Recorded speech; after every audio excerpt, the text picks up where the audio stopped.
আসসালামু আলাইকুম প্রিয় তৃতীয় শ্রেণীর শিক্ষার্থী বন্ধুরা, তোমরা কেমন আছো? আশা করি তোমরা খুবই ভালো আছো। আজকে আলোচনা করব তৃতীয় শ্রেণীর গণিত বইয়ের 108 পৃষ্ঠার আমরা নিজে করি। 1 নম্বর বলছে বক্সের মোট কত টাকা ও পয়সা আছে। দেখো, এগুলো সব পয়সা, এগুলো আমরা হিসাব করে আমাদের টাকা এবং পয়সায় কনভার্ট করতে হবে, হিসাব করতে হবে। ওকে, এই বক্সে লিখতে হবে। এবার আসো আমরা এগুলো হিসাব করব। যেমন এটা কত পয়সা, এটা 1 পয়সা, এই যে লেখা আছে 1। তোমরা স্পষ্ট দেখতে পাচ্ছ কিনা শিওর বলতে পারতেছি না। লিখছে 1 পয়সা, সেজন্য আমরা 1 পয়সা লিখেছি। সবগুলো যোগ করব, আমরা যোগ লিখেছি। এটা কয় পয়সা? তাও 1 পয়সা, এই যে 1 লেখা, সেজন্য এটা 1 পয়সা লিখেছি যোগ। এটা কত পয়সা? এটা 5 পয়সা, সেজন্য আমি 5 পয়সা লিখেছি। এটা কয় পয়সা? এটা হলো তোমার 5 পয়সা, তাও 5 পয়সা লিখেছি যোগ। তারপরে এটা কয় পয়সা? এটা 10 পয়সা, সেজন্য আমি যোগ 10 পয়সা লিখছি। এটা কয় পয়সা? 25 পয়সা, সেজন্য যোগ করে 25 পয়সা লিখেছি। এটা কয় পয়সা? 25 পয়সা, আমি যোগ করে 25 পয়সা লিখেছি। এটা কয় পয়সা? 50 পয়সা, সেজন্য আমি যোগ করে 50 পয়সা লিখেছি। আশা করি বুঝতে পেরেছো তোমরা। এবার এগুলো সবগুলো যোগ করব। আগে আমরা হিসাব করব পয়সার, তারপর আমরা টাকার হিসাব করব। আমরা জানি 100 পয়সাতে 1 টাকা হয়, সেজন্য আমরা সবগুলো যোগ করব। যেমন 0 আর 5 যোগ করলে 5 হয়, 5 আর 5 যোগ করলে হয় 10, 10 আর 0 যোগ করলে হয় 10, 10 আর 5 যোগ করলে হয় 15, 15 আর 5 যোগ করলে হয় 20, 20 আর 1 যোগ করলে হয় 21, 21 আর 1 যোগ করলে হয় 22। তো আমরা 22 কি লিখব? আমরা 22 2 লিখব। হাতে আছে কত? 2, 2 আর 5 যোগ করলে কত হয়? 7, 7 আর 2 8, 9, 9 আর 2 10, 11, 11 আর 1 12, 12 কত লিখছি আমরা? 12 লিখতে পারবো না, 12 2 লিখব। হাতে আছে কত? 1। ওই 1 আমরা টাকা হিসেবে ধরবো। যেমন আর কোনো পয়সা নাই, সেজন্য এখানে আমরা পাই এরকম। যেমন 12 কি আগে ছিল 2, 2 লিখতেছি, আর এখন 1 10 2 12। ওকে, তো এখানে আছে 122 পয়সা, কিন্তু আমরা 122 পয়সা তো বলতে পারবো না, 100-এর উপরে কোনো পয়সা বলতে পারবো না। সেজন্য আমরা জানি 100 পয়সাতে হয় 1 টাকা। তো 100 পয়সাতে কয় টাকা হয়? 1 টাকা। তো 100 পয়সাতে যদি 1 টাকা হয়, তো বাকি থাকে কত? 22। তো এই 22 হলো কি? পয়সা। 1 টাকা 22 পয়সা। তো এখানে লিখেছি 1 টাকা 22 পয়সা। তারপর দেখো 2 নাম্বার, 2 নাম্বার ছকে এটা হচ্ছে 5 পয়সা। তো আমি তোমাদেরকে আরও শুরু করে দেখাইতেছি। এটা হলো 5 পয়সা, এটা হলো 10 পয়সা, এটা হলো 10 পয়সা, এটা হলো 25 পয়সা। তারপর দেখো এটা 50 টাকা, এটা হচ্ছে তোমার 10 টাকা। ওকে, এবার আসো আমরা দেখি এখানে যোগ করি। ঠিক আছে,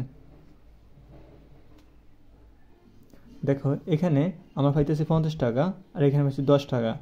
50 আর 10 যোগ করলে কত হয়? 60 হয়। এই 60 টাকা আমরা লিখবো, 60 টাকা লিখেছি।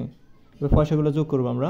দেখো পয়সাগুলো এখানে আছে 25 পয়সা, 25 আর 10 যোগ করলে হয় 35, 35 আর 10 যোগ করলে হয় 45, 45 আর 5 যোগ করলে হয় 50, 50 পয়সা। তো 60 টাকা 50 পয়সা লিখেছি। তো এই 60 টাকা 50 পয়সা তোমরা এই ছকে লিখবে। তারপর আসো আমরা নিজের হিসাব করি, এগুলো করব। দেখো এখানে নিচের হিসাব করি, নিচের হিসাবগুলো আমরা করি। ক নম্বর বলছে 45 টাকা 75 পয়সা যোগ 35 টাকা 80 পয়সা, এগুলো আমরা যোগ করে এগুলো লিখব। এগুলো লেখার জায়গা হবে না, তো আমি খাতায় উঠাইতেছি তোমাদেরকে দেখাই। দেখো এখানে আমরা পয়সার হিসাব আগে করব। এখানে পয়সা, এখানে পয়সা, এখানে 75 পয়সা, এখানে হচ্ছে 80 পয়সা। এখন আসো এই 0 আর 5 যোগ করব। তো আমরা পয়সা আগে হিসাব করবো, সেজন্য পয়সা আগে লিখে রাখি। পয়সা 0 আর 5 যোগ করলে হয় 5। এবার 8 আর 7 যোগ করো, 714, 14 আর 1 15, 15 5 হাতে আছে 1। এবার আসো এই হাতে 1 আমরা রেখে দিব। এবার এর রেখে দিয়ে আমরা টাকার সাথে যোগ করব। যেমন এখানে টাকার হিসাব করব আমরা। এখানে হচ্ছে 5 আর এখানে হচ্ছে তোমার 5, 10, 10 আর 1 কত 11, এই 11 লেখার সময় আমরা টাকা আগে লিখে নিব। তো আমরা 11 লিখব না, 11 1 লিখব। হাতে আছে 1, এটা হাতে রেখে দিব। 1 আর 3 4, 4 আর 4 8 হয়। আশা করি বুঝতে পেরেছো। তো এখানে 81 টাকা 55 পয়সা পেয়েছি আমরা। তারপর দেখো খ নম্বর। খ নম্বরে আমরা আগে পয়সা লিখে নিই। দেখো পয়সা হিসাব করবো, 0 আর 0 যোগ করলে হয় 0, 7 আর 2 যোগ করলে হয় 9। এবার আসলে টাকার হিসাব করবো আমরা, তো টাকা লিখে নিই। তারপরে আমরা টাকার হিসাব করব। টাকা এখানে টাকা 1 আর 7 যোগ করলে হয় 8, 2 আর 3 যোগ করলে হয় 5, 58 টাকা 90 পয়সা, 58 টাকা 90 পয়সা। আশা করি বুঝতে পেরেছ। তারপরে দেখো গ নম্বরে। গ নম্বর বলছে 69 টাকা 35 পয়সা যোগ 37 টাকা 77 পয়সা। আগে আমরা পয়সার হিসাব করবো, সেজন্য পয়সা আগে লেখা আছে এখানে। দেখো 5 আর 7 যোগ করলে হয় 12, 12 2 হাতে আছে 1, 1 আর 7 8, 8 আর 3 কত 11, 11 1 হাতে আছে কত 1। এবার টাকা লিখবো। হাতে আছে 1, 1 আর 7 যোগ করলে 8, 8 আর 9 যোগ করলে 9 8 16, 16 1 17, 17 7 হাতে আছে 1, 1 আর 3 4, 4 আর 6 10, 10 10। খ নম্বর দেখো এখানে, গ নম্বর দেখো এখানে 89 টাকা 42 পয়সা, 45 টাকা 89 পয়সা। আগে আমরা পয়সা হিসাব করবো, সেজন্য পয়সা আগে লেখা আছে এখানে, বাবা লিখবো। এবার হিসাব করি, 2 আর 9 যোগ হলো 11, 11 1 হাতে আছে 1, 1 আর 8 কত 9, 9 আর 4 কত 13, 13 3 হাতে আছে কত 1। টাকা লিখবো। এবার হাতে 1 আছে না, 1 আর 5 যোগ করবো 6, 6 আর 5 হলো 15, 15 5 হাতে আছে 1, 1 আর 4 5, 5 আর 12, 5 আর 8 হলো 13, 13 13 লিখেছি, 135 টাকা 31 পয়সা। তারপরে দেখো আমরা ও নাম্বার করব। 78 টাকা 50 পয়সা, 42 টাকা 75 পয়সা। তো এটা থেকে এটা বাদ দিতে হবে। তো পয়সার হিসাব আগে করবো, পয়সা লিখবো। 0 থেকে 5 বাদ দিব, কারণ এটা বিয়োগ। 0 থেকে 5 বাদ দিব, 0 থেকে 5 বাদ দেওয়া যায় না, 10 দিতে হবে। 10 থেকে 5 বাদ দিলে থাকে 5, হাতে আছে 1, ওই যে আমরা 10 দিচ্ছি না, হাতে 1 আছে। 1 আর 7 যোগ করবা 8 হয়। তো 5 থেকে 8 বাদ দিবা, কখনো পারবা না। 15 থেকে 8 বাদ দিলে থাকে 7, হাতে আছে 1, ওই যে এইটার 15 দিচ্ছ, হাতে আছে 1, 1 আর 2 যোগ করবা। এই টাকা লিখবা, 1 আর 2 3 হয়, 8 থেকে 3 বাদ দিলে থাকে 5, হাতে কিছু আছে নাই। 7 থেকে 4 বাদ দিলে থাকে 3, 35 টাকা 75 পয়সা। 4 নম্বর 200 টাকা 20 পয়সা থেকে 10 টাকা 40 পয়সা বাদ দিবা। এটা বিয়োগ চিহ্ন দেওয়া হয়েছে। পয়সার হিসাব লিখবা।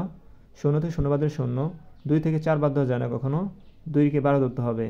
12 থেকে 4 গেলে থাকে 8, হাতে আছে 1, কারণ এটা 12 ধরছি আমরা, হাতে আছে 1, 1 আর 0 10, 1 আর 0 যোগ হলো 1। 0 থেকে কখনো 1 বাদ দেওয়া যায় না, তো আমরা কি করব, 10 ধরতে হবে। 0কে 10 ধরে আমরা 1 বাদ দিব, থাকে 9, হাতে আছে 1, কারণ 0কে আমরা 10 ধরছি। 1 আর 1 2, 0 থেকে 2 বাদ দেওয়া যায় না, 10 ধরতে হবে 0কে। 10 থেকে 2 গেলে থাকে 8, হাতে আছে 1, কারণ 0কে 10 ধরেছি।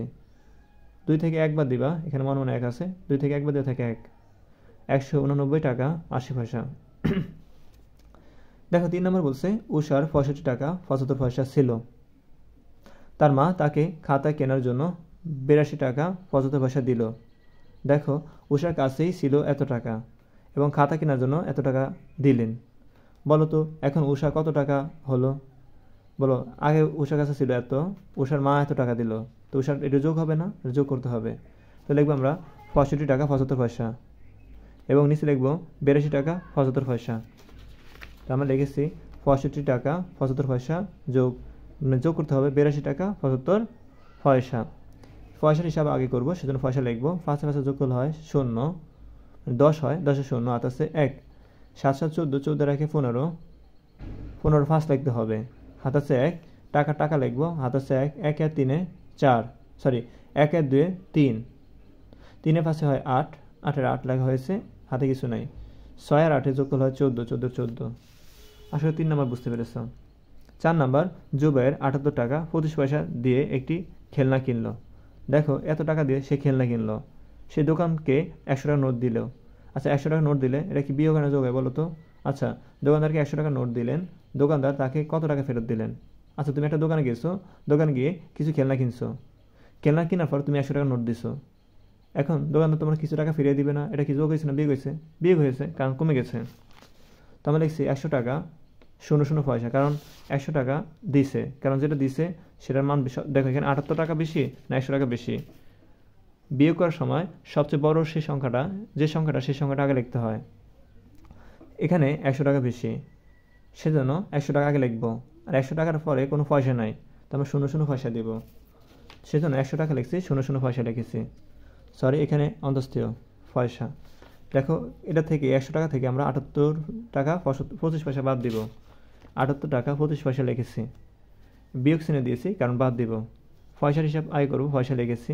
0 থেকে 5 বাদ দেওয়া যায় না, 10 থেকে 5 বাদ দিতে হবে, 0কে 10 দিতে হবে, 10 থেকে 5 গেলে থেকে 5, আতাছে 1, আতাছে 1, 1 আর 2 3, 0 থেকে 3 বাদ দিতে পারবো না, 10 থেকে 3 গেলে থাকে 7, আতাছে 1, টাকা টাকা লেখো, আতাছে 1, 8 রেখে 9, 0 থেকে 9 বাদ দেওয়া যায় না, 10 থেকে 9 বাদ দিলে থাকে 1, হাতেছে 1, 1 এর সাথে 8 হয়, 10 থেকে 8 বাদ দিবা, কারণ এটা 0কে 10 ধরবা, 10 থেকে 8 বাদ দিবা, 8 বাদ দিতে থাকে 2, হাতেছে 1, ওই 1 আর ওই 1 এখানে 1 আছে, 1 আর 1 মনে মনে 1 আছে, কারণ ওই যে হাতে 1 ধরছো এখানে 1 আছে, কিছু না থাকলে 1 যোগ হয়ে যাবে এখানে, 1 থেকে 1 বাদ দিলে থাকে 0, যার ফলে জন্য 21 টাকা 75 পয়সা হয়েছে। আশা করি তোমরা 108 পৃষ্ঠার অঙ্কগুলো সবগুলো বুঝতে পেরেছো। তারপরে ভিডিওতে আমরা 109 পৃষ্ঠার এই প্রশ্নের উত্তর নিয়ে আলোচনা করব।